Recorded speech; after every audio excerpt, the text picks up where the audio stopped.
घटनाएं इस सरकार में हुई हैं। अच्छा सर, सत्ता पक्ष जो है लगातार विपक्ष पर भी आरोप लगा रहा है कि प्राण प्रतिष्ठा को लेकर विपक्ष जो है वो अलग अलग गलत बयान कर रहा है। तो क्या प्राण प्रतिष्ठा के दिन आप भी जाएंगे क्या अयोध्या? देखिए,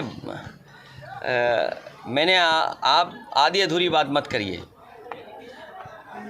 पूरी बात यह है कि बीजेपी के लोग ये कह रहे हैं कि जिसके पास निमंत्रण होगा वही आएगा। हमारा पक्ष ये है कि भगवान जब बुलाएंगे तो वो बीजेपी भी नहीं रोक पाएगी। और अगर आपका हमारा किसी का मन करे कि आज भगवान की इच्छा है हमें देखने की, तो क्या हमें कोई रोक पाएगा?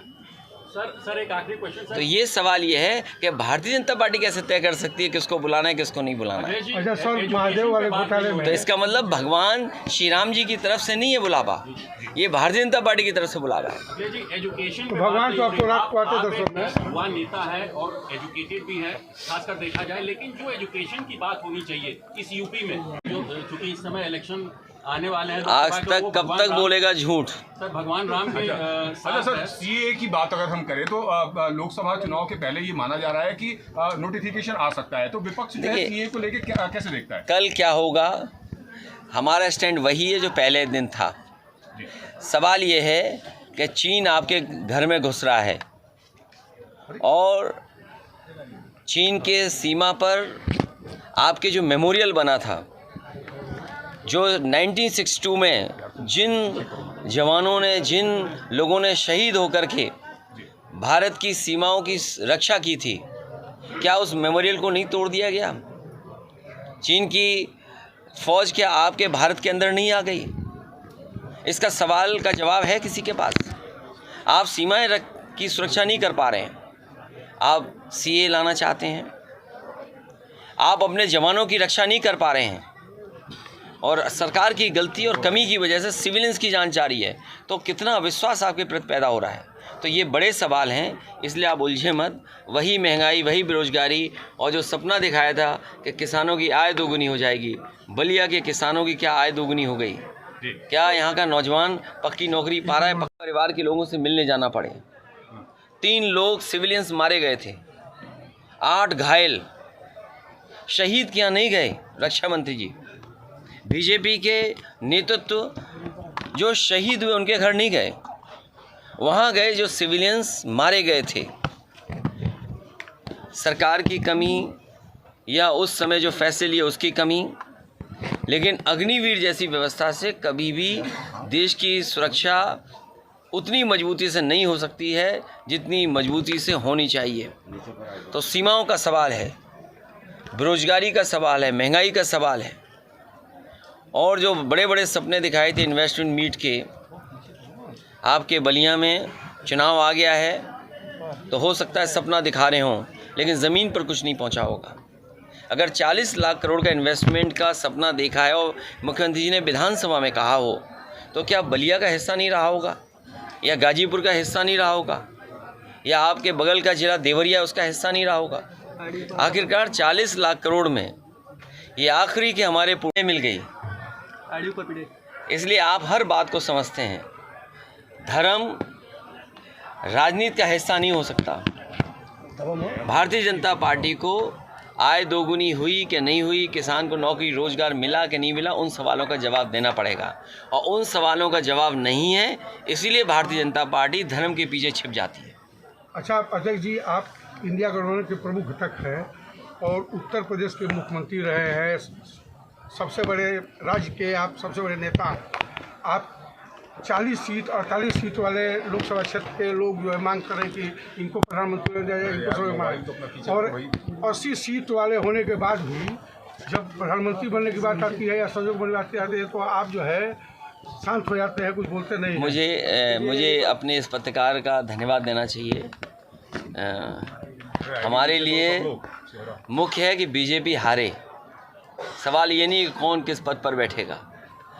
और आप तो बलिया के हैं जहाँ से प्रधानमंत्री रहे हैं, तो आप इन बातों को सब समझते हो, गिनती की और परिस्थितियों को भी समझते हो कि कभी कभी कम वाले भी प्रधानमंत्री बनते हैं। तो मैंने उत्तर प्रदेश के युवाओं की आकांक्षाओं को आप पूरा करेंगे भविष्य में?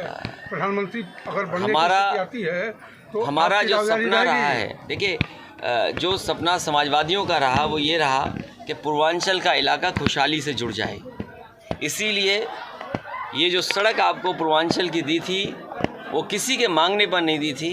नेताजी क्योंकि आजमगढ़ से चुनाव लड़ते थे, पूर्वांचल का हिस्सा उत्तर प्रदेश और दिल्ली से सीधा जुड़ जाए और यहाँ के हमारे किसानों के घर परिवार में खुशहाली आ जाए, इसलिए एक्सप्रेस वे दिया था। ये केवल सड़क नहीं मान के चल रहे थे हम, यहाँ पर मंडी अगर बनी होती और अगर सुविधाएं दी गई होती तो हमारे किसानों को लाभ पहुँचता। लेकिन उत्तर प्रदेश के लोग तो ये जो सपना समाजवादियों ने देखा था, प्रधानमंत्री बने और आज सपना है कि आप भी प्रधानमंत्री बने। देखिए ये समय और जगह नहीं है जिस पर चर्चा की जाए।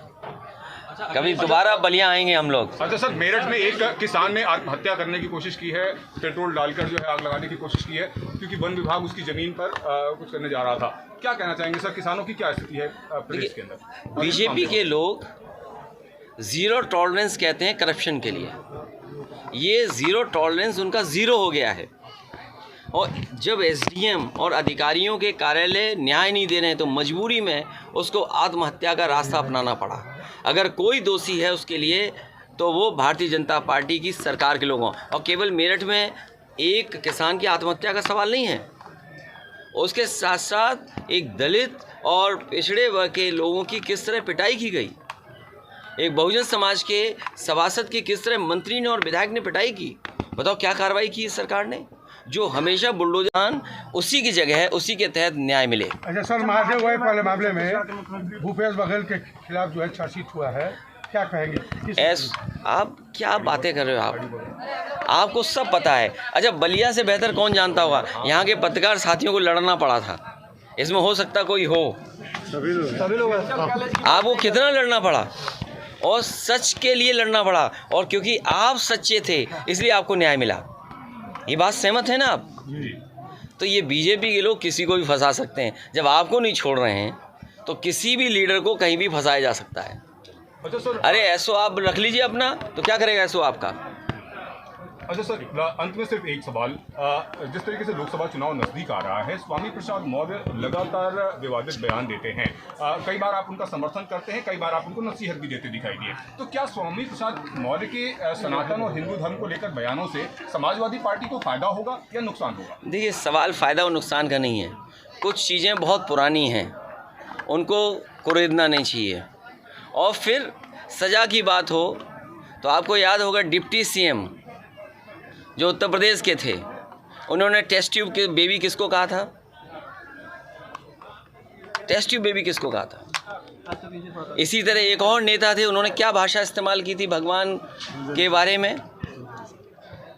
और फिर एक और नेता थे, वो क्या कहते थे? चल सन्यासी। उसकी अगली लाइन आप जानते हो क्या है? तो सोचिए आप, तो अगर उनके खिलाफ बीजेपी कार्रवाई नहीं कर रही है, उनके साथ गले में हाथ रख करके उनको बढ़ावा दे रही है, उनका सम्मान कर रही है, तो आप दूसरों से क्या उम्मीद करोगे आप? अच्छा सर, आखिरी क्वेश्चन, इंडिया गठबंधन सीट शेयरिंग कब तक खत्म हो जाएगा? बहुत जल्दी। और समाजवादी पार्टी तय कर देगी बहुत जल्दी। समाजवादी पार्टी और दलों को भी साथ लेकर के बहुत जल्दी फैसला ले लेंगे। अभी सूर्य को उत्तरायण में आने दो, सूर्य को उत्तरायण में आते ही सब फैसले हो जाएंगे। अच्छा, अंत में सर सिर्फ एक सवाल, समाजवादी पार्टी किस तरीके के नेताओं को लोकसभा चुनाव में टिकट दे सकती है? उनकी प्राथमिकता क्या रहेगी, क्या आधार रहेगा? जो अच्छे हों, जो ज़मीनी नेता हों, समीकरण में फिट हों, थोड़े मजबूत हों, वो चुनाव लड़ेंगे। ठीक है, thank you sir, thank you.